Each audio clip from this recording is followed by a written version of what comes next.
Hola, saludos a todos una vez más.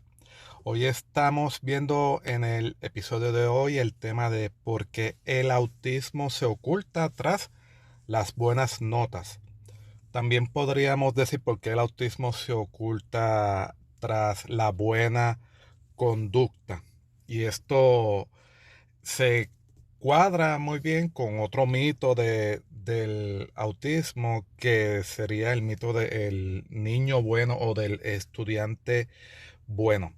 Yo en mi caso, como he dicho anteriormente, pues a mí me diagnosticaron de adulto y yo, desde que me lo diagnosticaron, yo siempre he tenido la pregunta de por qué, ¿verdad? Nadie en mi vida se había dado cuenta porque yo pasé por la escuela, pues décadas de mi vida y nadie dijo nada, porque los maestros, los médicos me veían, simplemente nadie decía nada, pues que era tímido, que era raro, que era callado, eso era lo que decían. Pero a mí siempre me ha llamado la atención porque nadie pues se dio cuenta de que yo era autista. Sí encontré una respuesta un tiempo, varios años después, que me decían cuando yo preguntaba mayormente por la escuela, por qué en la escuela los maestros no se dieron cuenta.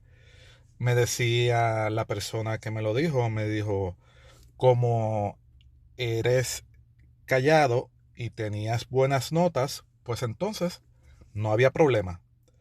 O sea que en mi caso, el que yo fuera un estudiante callado y que tuviera notas buenas, pues automáticamente, pues como que se, se descartaba el autismo.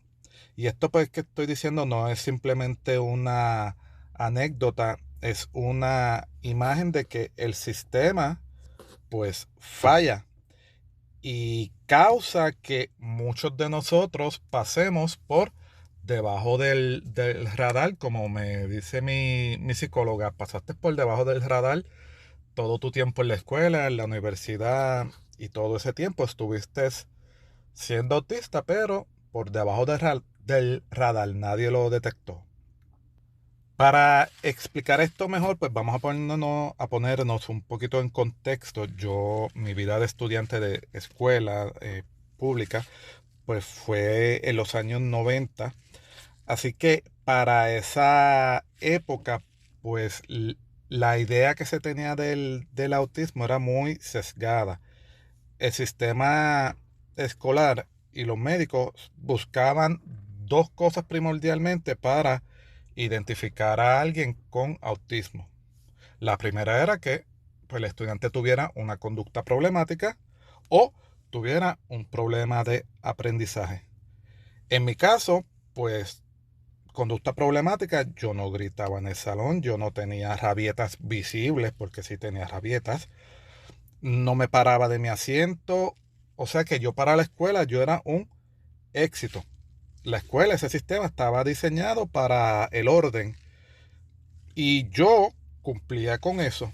Si no interrumpía, pues yo era invisible, por decirlo así, y simplemente pasaba por tímido y tenía una conducta excelente.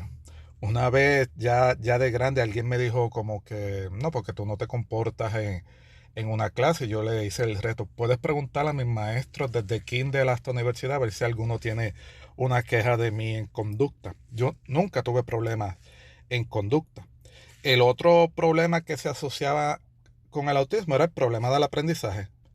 Y pues si yo podía contestar en el salón, podía aprenderme el material, tenía notas pues relativamente buenas, pues automáticamente el autismo estaba descartado porque lo que se pensaba para los 90, yo era totalmente incompatible. Tenía buena conducta y tenía unas notas que se consideraban buenas. Sin embargo, habían cosas que no se reflejaban en el salón de clase que iban a la par con lo que yo vivía en la escuela. Por ejemplo, no hablaba con casi nadie en el salón de clase, tenía pocas amistades, tenía problemas de confundir las letras, tenía dislexia, me daba mucha ansiedad, así que yo tenía esos otros indicadores, pero esos otros indicadores no se reflejaban en el día a día en el salón de clase. En el salón de clase era conducta y nota. Estas otras cosas pues no se veían en el día a día del salón de clase. Aquí es donde pues podemos poner un ejemplo, un tema que se considera interesante, que es como yo lo vivía. Pues el sistema escolar siempre va a estar enfocado en el resultado, no en el proceso o en el cómo. Por ejemplo, pues yo podía tomar un examen de biología que era sobre la célula y sacar una buena nota. Pues el maestro, los que me están viendo, pues piensan, un buen estudiante, mira, se porta bien, sacó buena nota. Pero tal vez habían unas cosas detrás de eso. Por ejemplo, la célula podía ser un hiperfoco mío, una obsesión que yo quería aprender mucho sobre la célula, lo cual es cierto.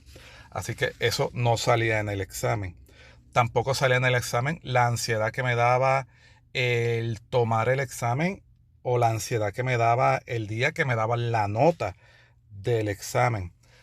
Tampoco se refleja el agotamiento que yo podía pasar por estudiar para el examen o cómo yo me sentía drenado después del examen, ese cansancio. Así que todo esto que la escuela veía con mi silencio y las buenas notas, el silencio pues no era simplemente que yo era un estudiante obediente, era mi forma de sobrevivir a lo que vivía día a día.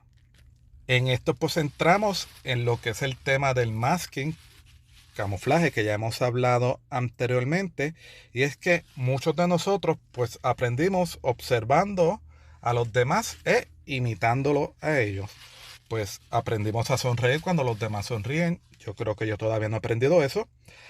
Me aprendí a quedarme quieto, aunque necesitaba moverme, pues yo aprendí que en ciertos momentos había que quedarse quieto.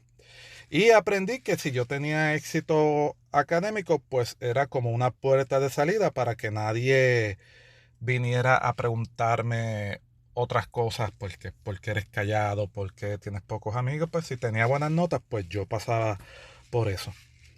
El problema de tener buenas notas y tener una buena conducta es que se convierten en lo que podemos decir como una cortina de humo.